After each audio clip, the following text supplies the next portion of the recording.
Nos encontramos en el estuario. ¿Cómo podemos, más allá de superar el miedo a la violencia, sino cómo podemos participar activamente de una forma positiva respecto a todo lo que tiene que ver con un poco violencia y crimen organizado? Yo sé que es una pregunta muy difícil, pero, o sea, literal, ¿se te ocurre alguna forma? O sea, pues ¿hay algo que podamos hacer? Es que yo sí creo que hay muchas cosas y depende en dónde estás parado, depende qué cantidad de tiempo puedas invertir, muchas cosas. Pero, por ejemplo, porque he hablado mucho de las cosas que se pueden hacer en comunidad, ¿no? Y yo traía aquí una listita de diferentes organizaciones o diferentes grupos que han logrado muchas cosas a través de estas comunidades que se han organizado. Algunas son más formales que otras, algunas son unas ONGs, algunas solo son grupos, pero justo todos luchan en contra de la violencia de una manera distinta. O sea, el primero que se me ocurre que fue una organización con la que yo estuve involucrada en la pandemia fue Casa Frida, que es el primer refugio de personas LGBT en México. Y estaba destinado para hacer transitorio por la pandemia, ¿no? Entonces la lógica era, tus papás no te aceptan porque eres una persona trans, o eres gay, o eres lesbiana, o una identidad de género diversa que sus papás no respetan. La pandemia va a durar 2 meses, entonces vamos a darte un lugar donde quedarte 2 meses para que no tengas que vivir más violencia en tu casa, ¿no? Obviamente eso no pasó, la pandemia siguió y ahora el refugio se hizo permanente y hay uno en Ciudad de México y hay uno en Chiapas. Y esto es un esfuerzo completamente comunitario que pues lideraron unas organizaciones de la sociedad civil y una diputada en ese momento que era Lucía Riojas, que era independiente diputada en ese momento. Pero no lo llevaron a cabo con dinero de un partido, ni con un bono del gobierno, ni con dinero de UNICEF. O sea, esto fue, vamos a usar estas oficinas vacías que tenemos y vamos a llamar a la gente y vamos a escribir a la comunidad. Y la comunidad LGBT en México, que es una comunidad muy fuerte, pues ya vimos todos que Wendy ganó con más votos que Anaya, salió a responder y la comunidad dijo, qué padre, qué buena onda, yo hubiera sido muy feliz teniendo algo así en mi adolescencia, claro que sí quiero participar, y entonces empezaron a promoverla en redes y a hacer donaciones en especie y a hacer donaciones económicas y empezaron a prestar servicios al albergue. Entonces yo en la pandemia fui a dar cursos y pláticas de temas culturales y temas de historia con las personas que estaban ahí albergadas, y otra vez pues tú dices, híjole, es que yo no estoy rescatando a estas personas de la violencia. Pues no, pero yo estoy donando 1 hora de mi tiempo y discutiendo con ellos y recordándoles que son personas valiosas, que son gente que a la gente le importa, que la gente está preocupada por ellos, que todo el mundo quiere que ellos estén bien. O sea, cosas que cambian el chip, el tuyo y el de ellos, ¿no? Porque dices, híjole, no estoy haciendo nada. Pues no, pero tengo aquí a 3 personas que tienen muchas ganas de platicar de algo de lo que a lo mejor hace meses que no platican porque están en situación de calle o violencia y nadie les habla, o nunca les han preguntado qué opinan de X o Y, ¿no? Entonces, bueno, Casa Frida es una organización, Teo, que se basó mucho en la fuerza y la unión de la comunidad LGBT para ayudar a las personas más necesitadas de su comunidad. Y el albergue que está en Chiapas justo sí es una gran respuesta a la violencia, porque mucha de la violencia que tenemos en este país es hacia los migrantes. Y mucha de la violencia, no me refiero proporcional, sino me refiero mucha de la violencia más fea que se dirige en este país hacia los migrantes, porque es una población muy invisible y nadie levanta la voz por ellos, ¿no? Porque no pueden realmente. Entonces, el tener un albergue donde puedan llegar personas LGBT y tener garantía de que no van a vivir trata de personas, o sea, que no los van a ir a vender, que no los van a explotar, que les van a dar un espacio digno, pues yo creo que eso sin duda te cambia la perspectiva en términos de tus posibilidades. Luego la otra, y digo, eso va, o sea, en temas de como a lo que voy es, ellos quisieron empezar dirigiéndose a juventudes LGBT en la pandemia y ahorita acaban siendo una respuesta muy grande a la violencia, ¿no? A evitar esa violencia y contenerla, ¿no? Que esta persona no viva más violencia y que no la repita. Luego, otra es una organización de la cual soy cofundadora, que se llama Defensores de la Democracia, que es una organización que fundó Alejandra Ibarra, que es una periodista que se empezó a dedicar a hacer un archivo del trabajo de los periodistas asesinados en México. Entonces, en la página tú puedes encontrar el trabajo de docenas de periodistas asesinados en México, porque la lógica es, cuando matan a un periodista en México y tú buscas su nombre, lo único que encuentras es que lo mataron. Entonces pierde su trabajo, entonces pierde la razón por la cual lo mataron. Y entonces eso, otra vez, cuando tú no cuestionas la respuesta que te van a decir, o sea, si yo te digo, matan a un periodista en México, ¿por qué crees tú? O sea, ¿cuál es tu...? Pues porque estaba haciendo bien su trabajo normalmente, sería mi respuesta. Ajá. Y esa es una respuesta, pues sí, válida y sí tiene sentido, pero el tema es que esa es una respuesta que al gobierno le sirve de multiplicar, igual que los narcos se matan entre ellos. Este periodista lo mataron porque estaba investigando algo muy serio. La realidad es que la mayoría de los periodistas asesinados en México son personas que ni siquiera tenían acceso a medios formales, sino tenían una página de Facebook que se llamaba Las Noticias de Apatzingán, ¿nos cuenta? O tenían un espacio en la radio comunitaria donde tenían media hora a la semana para hablar de los temas que les interesaban, o trabajaban sí en un medio local, ya sabes, El Sol de Pátzcuaro o lo que tú quieras. Y en la mayoría de los casos no encontramos estas grandes investigaciones o estos reportajes de narcotráfico, de corrupción, sino encontramos que la realidad del México de hoy es tan violento que por levantar la voz de cualquier cosa te pueden matar, porque es muy barata la muerte en México, es muy, muy, muy barata, especialmente otra vez cuando le agregas estos factores, ¿no? Pobreza, comunidades indígenas, espacios recónditos. En especial ahí pues se vuelve más fácil aún, ¿no? Porque 98% de impunidad. Exacto. Entonces, a estos reporteros, a estos periodistas, no son gente que estaba con el New York Times y respaldado por el Reforma en un búnker atrás del Chapo. Es gente que tuvo un problema con un vecino y el vecino no le gustaba que escribiera eso en su blog, o personas que a lo mejor sí se enteraron de algún chisme o lo que tú quieras, pero que están muy, muy, muy lejos de ser periodistas de investigación o de que si no hubieran sido asesinados, hubieran ellos descubierto, ya sabes, destapado la realidad en México. No, o sea, no.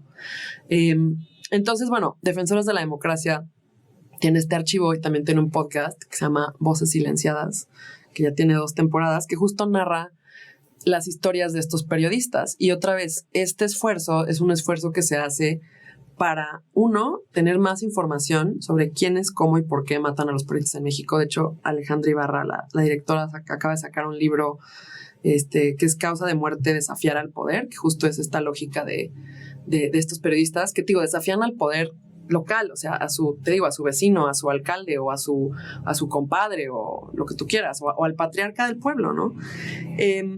Y entonces esta organización se trata de tener más datos para poder investigar, para poder analizar y entender eso, y también comunicar estas historias para cambiar la perspectiva de la gente sobre esto que acabamos de hablar, que es la violencia en México, ¿no? Que es como, es que si no te metes a investigar el narco y si no te metes a venderle, a comprarle droga al narco, pues no te va a pasar nada. Pues no es cierto. Desafortunadamente en México eso no es cierto.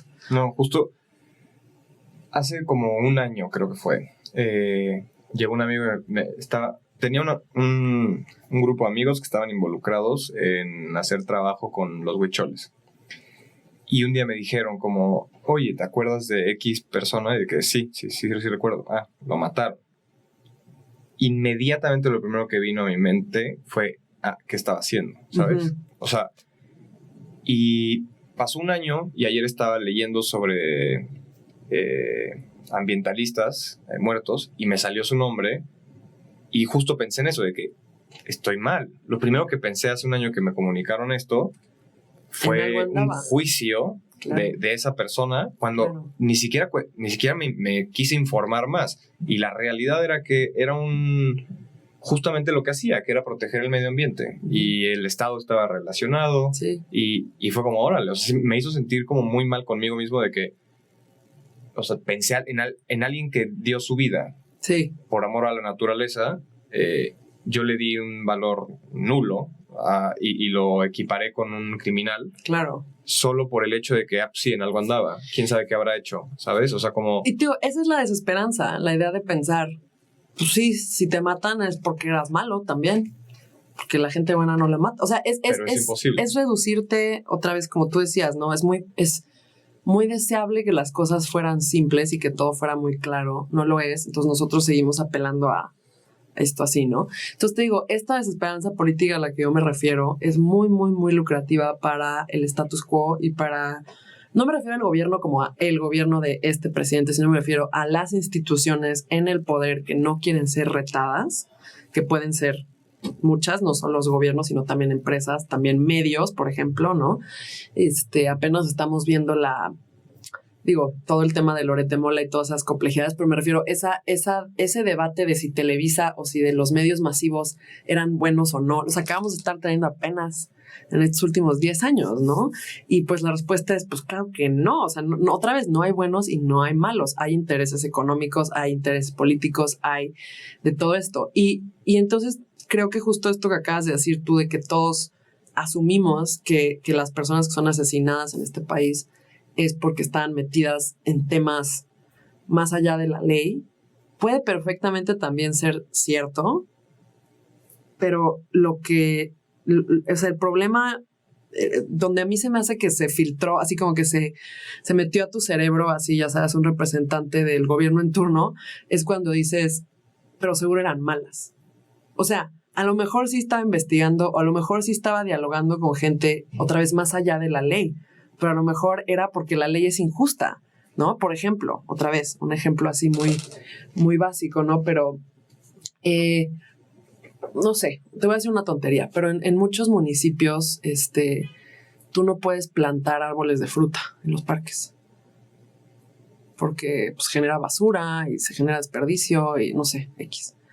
Pero es literalmente una regla, no puedes, o sea, los municipios podrían plantar muchos árboles de fruta y que la gente de la calle comiera día gratis, ¿no? En esta utopía medio hipiosa que tú quieras imaginar, pero podría ser una solución, ¿no? Te podrías pensar, ¿por qué el gobierno no planta muchos árboles de fruta y se los regala a la gente? Pues porque hay una prohibición en los municipios por un tema de desperdicio y de basura y no sé de qué más.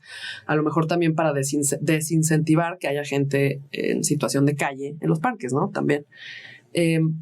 Pero, por ejemplo, si alguien fuera en contra de esa normativa, si alguien luchara en contra de esa normativa y lo mataran por eso, creo que todos podríamos también estar de acuerdo que no andaba en algo, ¿no? No, claro, sí. O sea, aunque sí haya hecho cosas ilegales, eso no significa que seas, entre comillas, malo o un criminal o que te merezcas ser asesinado. Nadie... La realidad es que es completamente imposible que los cientos de miles de muertos y desaparecidos, todos y cada uno de ellos, estén andando en algo o formen parte del crimen organizado. Pues mira, justo ahorita otra organización que les iba a mencionar yo en este gran comercial de Esperanza es Data Cívica, que es una organización que también se dedica a generar datos para la ciudadanía en términos de violencia, en términos de género, en términos de muchas cosas, de desigualdad también.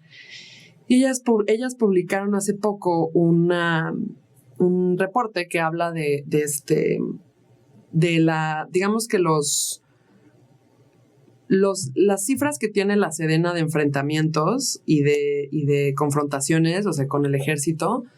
Es que estoy pensando, con copia oculta se llama el reporte, con copia oculta, porque se trata básicamente de que Sedena en los Guacamaya Leaks se filtraron muchas de estas...